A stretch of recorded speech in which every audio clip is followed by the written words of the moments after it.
আমাদের এমডি খুরশেদ আলম আছে স্বপ্ন শহরে, তাছাড়া ডিরেক্টর আছে, অনেক ডিরেক্টর আছেন। সবাই একসাথে যদি কাজ করি প্রতিটা স্বপ্নকে বাস্তবায়ন করতে পারবো। আমি বলতে চাচ্ছি কাউকে নিয়ে কোনো কথা বলা উচিত নয়। আমাদের অনেক ডিরেক্টর অনেক বক্তৃতা দিয়েছেন, অনেক কথা বলে ফেলছেন, এগুলি বলা উচিত নয়।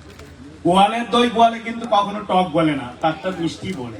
তো আমি আমারটাকে টক বলতে চাচ্ছি। যখন খেয়ে দেখবে না এটা মিষ্টি, তাইলে কিন্তু হুমড়ি খেয়ে সবাই পড়বে।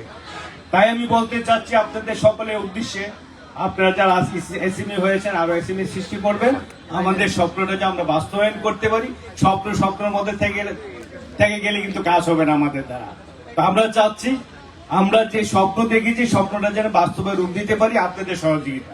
আপনারা না থাকলে কিন্তু আমাদের কাজ হবে না, আপনারাই মেইন সম্পদ আমাদের। তাই আমি চাচ্ছি আপনাদের সুস্বাস্থ্য কামনা করছি।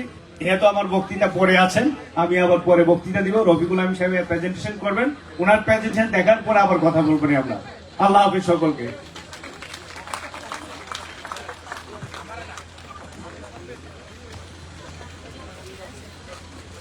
অসংখ্য ধন্যবাদ আলহাজ মোহাম্মদ হোসেন সাহেবকে তার মূল্যবান শুভেচ্ছা বক্তব্য আপনাদের সামনে উপস্থাপন করার জন্য।